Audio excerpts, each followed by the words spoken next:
প্রতিটা রুহু, প্রতিটা মানুষ মালাকুল মাউতকে দেখতে পায়। আপনিও দেখবেন, আমিও দেখব। মুমিনদের কাছে এসে মালাকুল মাউত একজন যুবকের বেশে সাদা ধবধবে জুব্বা পরে সুগন্ধি মেখে মুমূর্ষু ব্যক্তির শিয়রে বসে বলে, ইয়া আইয়াতুহান নাফসুল মুতমাইন্নাহ, হে প্রশান্ত আত্মা, উখরুজি ইলা মাগফিরাতুল্লাহি ওয়া রিদওয়ানি, আল্লাহর ক্ষমা আর দয়ার দিকে বের হয়ে আসো। বলা মাত্রই মুমিনের আত্মাটা স্মুথলি বের হয়ে আসে। কাফান মিন আকফানিল জান্নাহ, হানুত মিন হানুতিল জান্নাহ, জান্নাত থেকে আনা সুগন্ধি কাফনের মধ্যে পেঁচিয়ে তিনি রূহটাকে নিয়ে ইল্লিনে চলে যায়। সরাসরি দেখে মালাকুল মাউতকে। আর যারা ইসলাম বিরোধী, কোরআন বিরোধী, তাদের সামনে এসে মালাকুল মাউত ত্রাস সৃষ্টি করে। আগে ধমক। হাইওয়েতে মাঝে মাঝে ডাকাতি হয় না? বাসগুলোর মধ্যে যখন ডাকাতি হয়, বাসে থাকে 50 জন, ডাকাত ঢুকে 5 জন, এই 5 জনের ভয়ে সবগুলো পেশাব করে দেয়।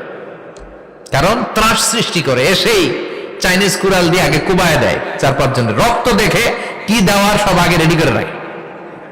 মালাকুল মাউত এসে কাফের, নাস্তিক, মুশরিকদের সামনে সেরকম একটা ত্রাস সৃষ্টি করে।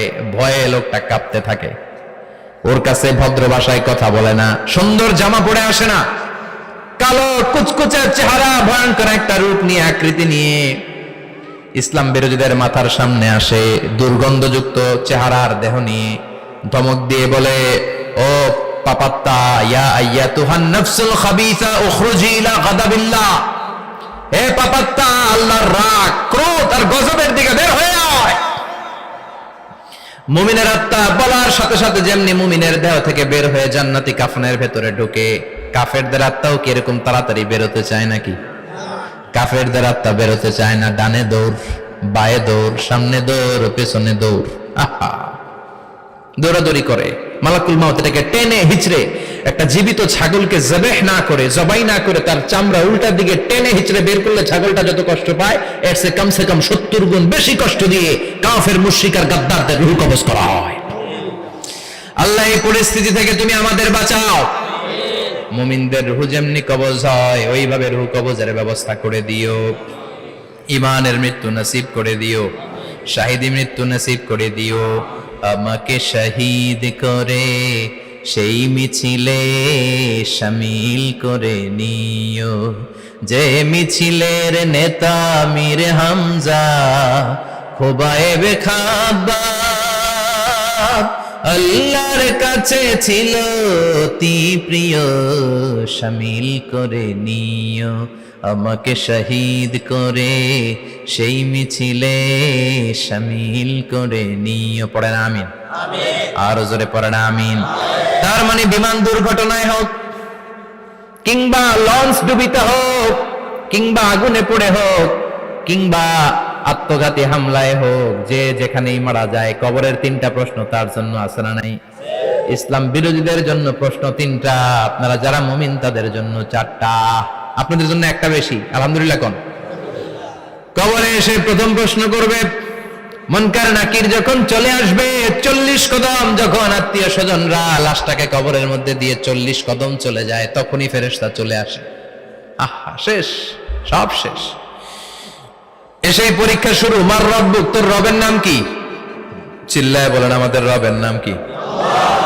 আমরা বলবো রব্বি আল্লাহ, আল্লাহ আমারে রব। দমে দমে তনু মনে তারি অনুভব। পড়েন, আল্লাহ আমারে রব। তোমার দুনিয়াতে আমি যেদিকে তাকাই, অথই নিয়ামতে ডুবে আছি সবাই। পাখপাখালির গানে শুনি তসবিহ কলো রব, তসবিহ কলো রব, আল্লাহ আমারে রব। প্রথম প্রশ্ন, তোমার রব কে? আমরা বলবো আমাদের রব আল্লাহ। দ্বিতীয় প্রশ্ন, ওমা দীনুক, তোমার ধর্মের নাম কি? আমরা কি বলবো? তৃতীয় প্রশ্ন, বিশ্বনবীর চেহারা দেখিয়ে বলা হবে, আতারিফু হাদার রাজুল, এই লোকটারে চিনো নাকি? আমরা বলবো চিনি, আমাদের প্রাণের নবী, ঠিক কি না?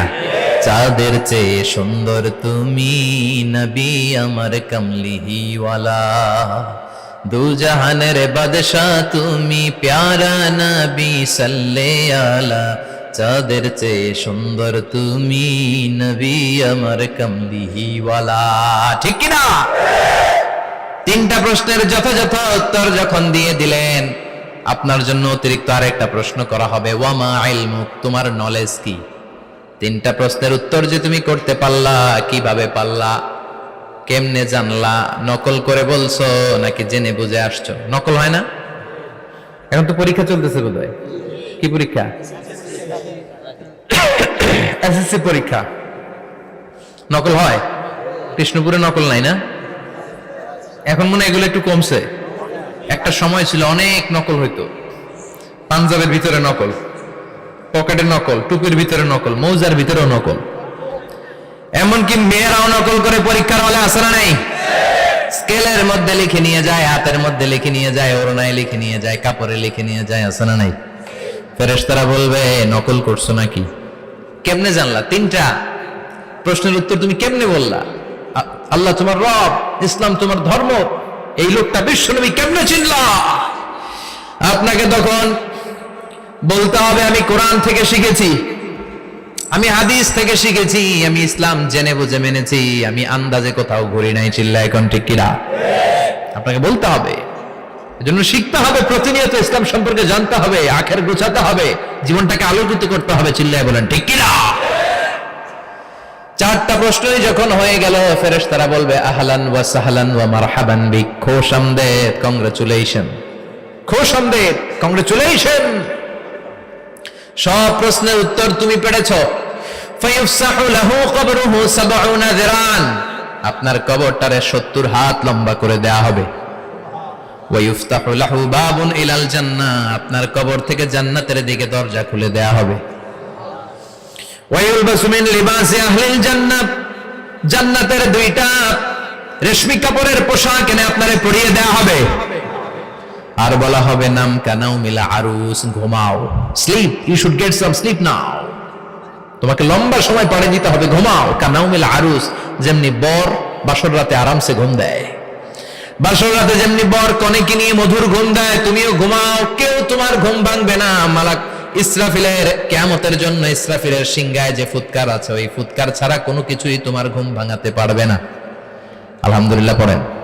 আল্লাহ আমরাও যেন চারটা প্রশ্নের উত্তর দিয়ে লম্বা একটা ঘুম দিতে পারি, পড়ে না আমিন। ওয়াম্মাল কাফির ওয়া আহলুশ শিমাল, আর ইসলাম বিরোধী যারা, তাদের সামনে আসবে মালাকান আসওয়াদান আজরাকান, কৃষ্ণ বর্ণের দেহ, নীলাভ বর্ণের দুটো চোখ, গায়ের রং কালো, চোখের রং নীল। দেখতে কেমন লাগে? আলিফ লাইলার ভূতের মতো। কথা কন। গায়ের রং কালো, চোখের রং নীল। ফেরেশতা দুইটা আসবে, এসে ত্রাস সৃষ্টি করবে, এসে বলবে বল তোর রবের নাম কি? মার রব্বুক। ইসলাম বিরোধী মুশরিক, কাফের, নাস্তিক এরা বলবে আমি জানি না আমার রবকে, আমি জানি না, আমি তো আজীবন শুধু চেয়ার করেছি, মদ খেয়েছি, আমি ধর্ষণে সেঞ্চুরি করেছি দুনিয়ার বুকে, আমি টেন্ডারবাজি করেছি, চাঁদাবাজি করেছি, আমি মাস্তানি করেছি, আমার দাপটে এলাকার ইসলাম প্রিয়রা বাসায় ঘুমাতে পারে না। আমি ছিলাম টেন্ডারবাজ, আমি ছিলাম গডফাদার, সন্ত্রাসীদের লিডার, আমি ছিলাম ডন 1 2 3 সব, আমি ছিলাম ডনের ডন, আমি ছিলাম মাস্তান, রংবাজ। রব টব কি আমি তো জানি না। লাদ্রি লাদ্রি, আমার জিজ্ঞেস করো না।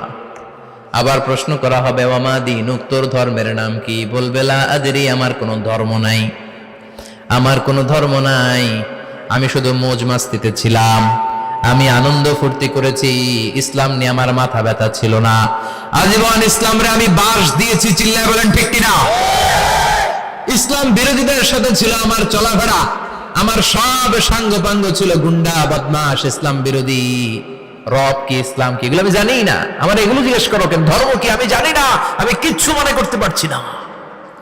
3 নাম্বার প্রশ্ন করা হবে আতারিফু হাযার রাজুল, দেখো তো এই লোকটারে চিনো কিনা? কয় না, চিনি না, তবে মনে হয় এই লোকটারে দুনিয়ার বুকে আমি গালি দিতাম, এই লোকটার বিরোধিতা করতাম, ব্লগের মধ্যে এই লোকটার ব্যাপারে কুৎসা রটনা করতাম, এই লোকটার কার্টুন বানিয়ে আমি হিংসা ছড়িয়ে দিতাম, এই লোকটার ব্যাপারে আমি এলাকার মধ্যে অপপ্রচার চালাতাম।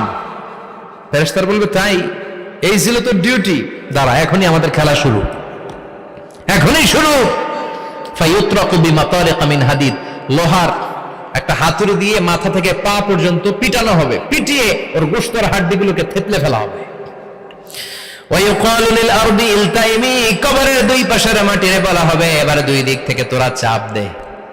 চাপ দেয়া হবে, ধাক্কাধাক্কি করেও সে সুবিধা করতে পারবে না। মাটি আস্তে আস্তে আস্তে আস্তে দেহের দুই দিকে লেগে এমন জোরে দুইটা চাপ দিবে, ফাতাখতালিফা আদলাউহু, তার ডান পাশের পাজরের হাড্ডি বাম দিকে ঢুকে যাবে, বাম দিকের হাড্ডি ডানে চলে যাবে।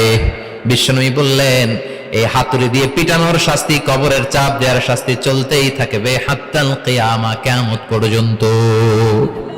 আল্লাহ কবরের শাস্তি থেকে আমাদের বাঁচাও। আমরা এই আযাব পেতে চাই না, আমরা যেন ঠিকভাবে কবরের 4টা প্রশ্নের উত্তর করে দিয়ে লম্বা ঘুম দিতে পারি। আল্লাহ তুমি তৌফিক দাও। এজন্য আল্লাহ বললেন, গোলাম দুনিয়া নিয়ে পাগল হয়ে থাকো না। এই দুনিয়ার জীবন আসল জীবন নয়, আসল জীবন হলো কবরের জীবন। জোরে বলেন ঠিক কিনা? এই জন্য মাঝে মাঝে কবরে যাবেন, কবরস্থানে দাঁড়িয়ে চিন্তা করবেন এই জায়গায় আমারও আসতে হবে। দিন যাবে, রাত আসবে, বৃষ্টি হবে, শীত আসবে, কেউ আমার দেখতে আসবে না, একা থাকতে হবে। একা, বড় একা, অন্ধকার, বড়ই অন্ধকার। ওই কবরের জীবনের সামান গোছানোর দরকার আছে না নাই? ওই কবরে সুখে শান্তিতে থাকতে চাইলে নামাজ পড়ার দরকার আছে না নাই? কোরআন পড়ার দরকার আছে না নাই? ছেলে মেয়েগুলোরে মানুষের মতো মানুষ করার দরকার আছে না নাই?